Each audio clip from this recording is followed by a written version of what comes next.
Boa tarde, pessoal do 8º ano da Escola Paulo Ferraz. Tudo bem com vocês? Hoje a gente vai estar gravando a terceira aula de ciências do capítulo, começando o capítulo 3, tá?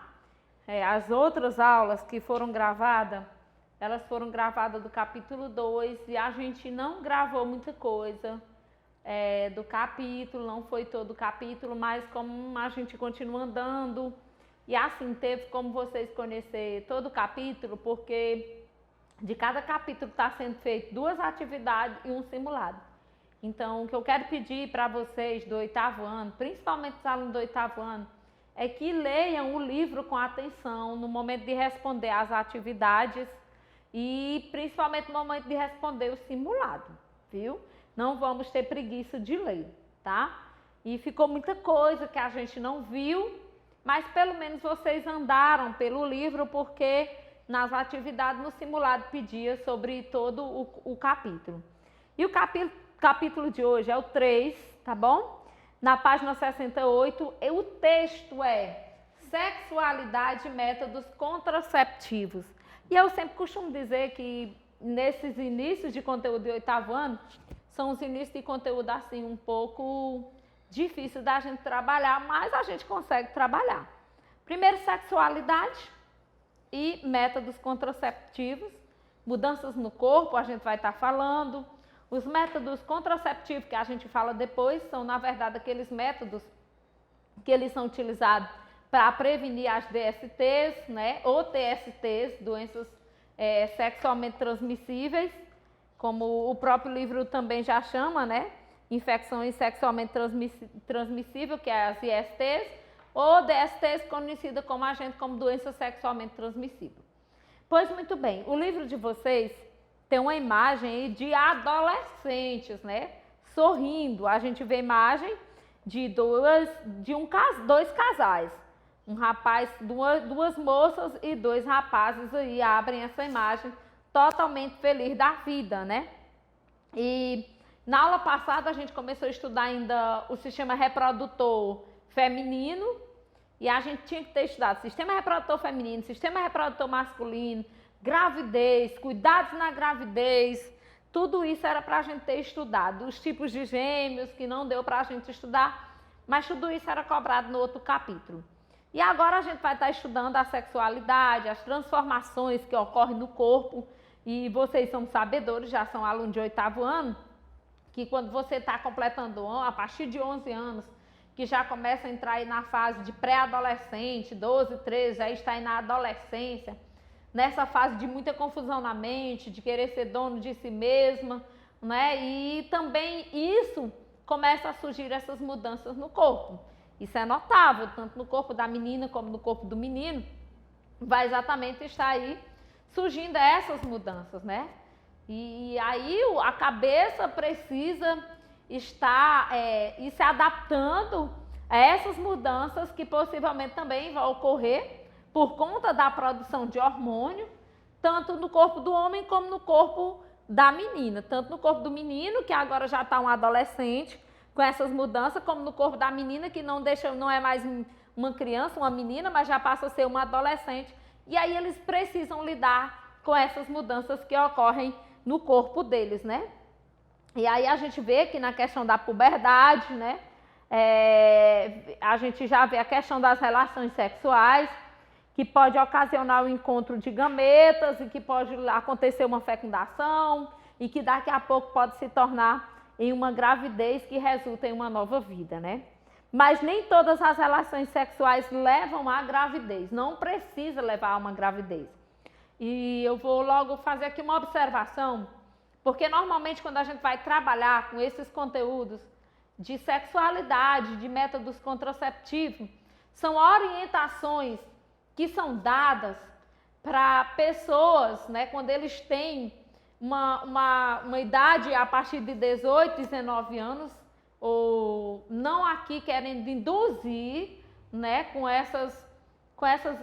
com tudo isso que a gente vai estar falando nas aulas de hoje, induzir ninguém a ter relação sexual, tá bom? É de uma certa forma que eu costumo dizer assim, qualquer dúvida que você tenha A menina ou menino que deve questionar, perguntar para o pai, perguntar para a mãe. Eu não estou aqui induzindo, através de minhas aulas, a ninguém a praticar, a ter relação sexual, de forma nenhuma, viu? Pelo amor de Deus. Até porque eu defendo o sexo depois do casamento, né? Esse é o meu questionamento. Como eu estou ministrando aula para meninos de 12, 13 anos de idade, 14, então quero deixar bem claro aqui que a minha aula não é para incentivar esse tipo de relacionamento.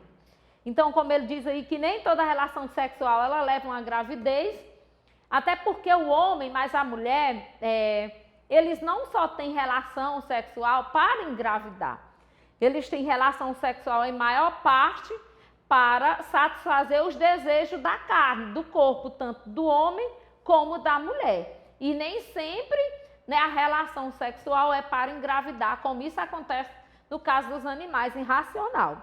A sexualidade humana, ela envolve sentimentos e sobre influência da cultura e do contexto social. Além disso, as relações sexuais incluem questões éticas, responsabilidade e respeito entre as pessoas envolvidas, né?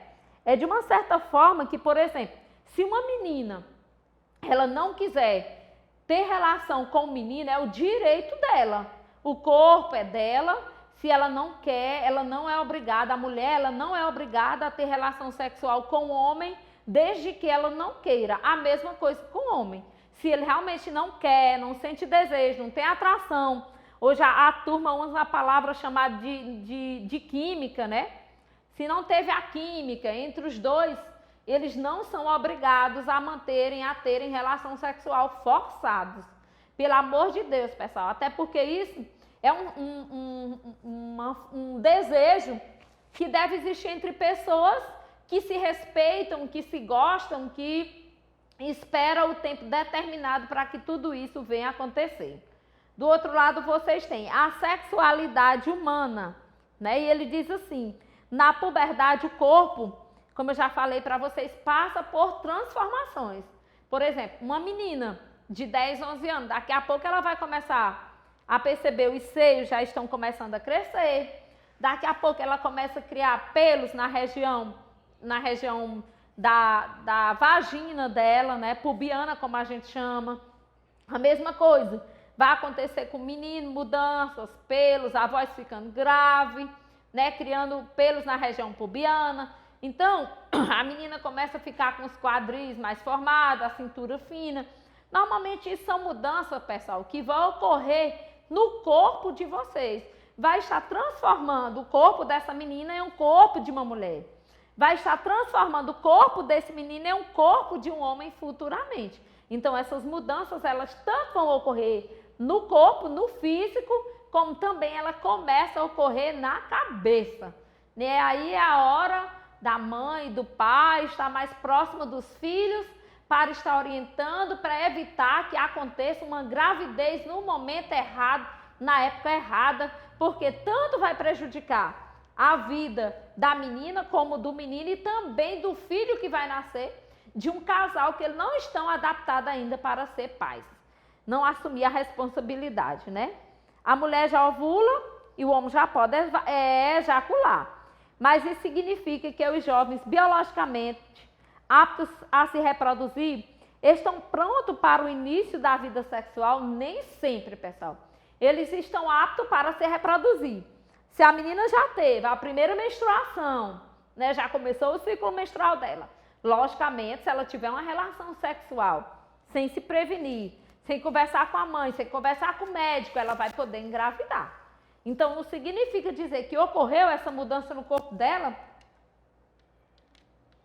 que ela já está pronta para começar a vida sexual ativa, sexual dela ainda não. Pelo amor de Deus, viu? Na espécie humana, a reprodução vai muito mais além do ato sexual e da união dos gametas. Geralmente, as relações sexuais, elas envolvem desejos e sentimentos, que varia conforme a cultura e a personalidade. Por exemplo, antigamente, né? Há 30 anos atrás, a gente sabe que o certo era que uma mulher ela só viesse a ter relação sexual após o casamento. Isso era cultura. E ainda hoje tem pais que eles realmente pregam isso dentro da sua casa, né? Procurando cuidar do filho, procurando cuidar da filha, para evitar que isso venha acontecer no momento errado. E isso era cultura, né? E normalmente hoje a gente vê que isso já é bem diferente do que acontecia há tantos anos atrás, né? A juventude já se evoluiu, a juventude hoje já está completamente com a mentalidade diferenciada, né? Uma relação sexual com uma pessoa de quem se gosta pode ser mais do que um breve momento de prazer. É uma maneira que se envolve como outras pessoas, trocar carinho, mostrar afeto, ser companheiro e ter responsabilidade. Em uma relação sexual saudável, é fundamental que exista respeito entre os parceiros e que ambos sejam responsáveis e estejam de acordo com as escolhas feitas. E a gente vê essa questão, por exemplo, é um casal de namorados, eles já têm uma idade que eles já possam estar pensando nisso, né? De manter relação sexual. Então a menina conversa com a moça, conversa com o rapaz conversa com a moça, ele já tem uma responsabilidade. Por se caso vier surgir uma gravidez, ele já tem como sustentar o filho, para que isso não venha, em vez do filho trazer prazer, alegria, essa gravidez vai trazer problemas. Porque, por exemplo, uma adolescente, quando ela engravida, ela não está preparada para ser mãe. Assim também é o menino, né? Um adolescente homem, se ele engravidar uma menina, provavelmente ele não vai estar preparado para ser pai. Primeiro porque eles ainda são sustentados pelos pais. Como é que agora eles vão estar cuidando de um filho? Se eles não têm condição nem de se manter, como é que eles vão manter uma casa, manter um filho? Então, portanto, pessoal, filho, eu costumo dizer assim, filho, eles são consequência do casamento. E que os filhos, eles não pedem para nascer. E que a partir do momento que a gente tem um filho, a gente tem que assumir a responsabilidade dele. E como ele pode ser um filho que não dê muito trabalho, mas também ele pode ser um filho que venha dar trabalho. Aí já imaginou, você na adolescência, na fase que você quer estar andando, toda bonitinha, o corpinho todo bem formado, você está grávida? Né? Realmente não é o desejo de nenhuma mulher. Eu acredito que não é nenhum desejo de nenhuma mulher. Por isso que eu alerto e digo para não tomarem decisões precipitadas. E antes de qualquer decisão, procure conversar com o pai, procure conversar com a mãe, para que depois você não venha se arrepender daquilo que está acontecendo na sua vida.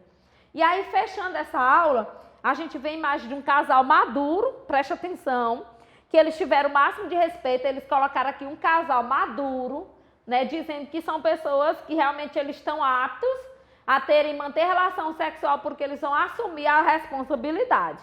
Ele diz aí, o respeito faz parte da ética envolvida nas relações entre as pessoas.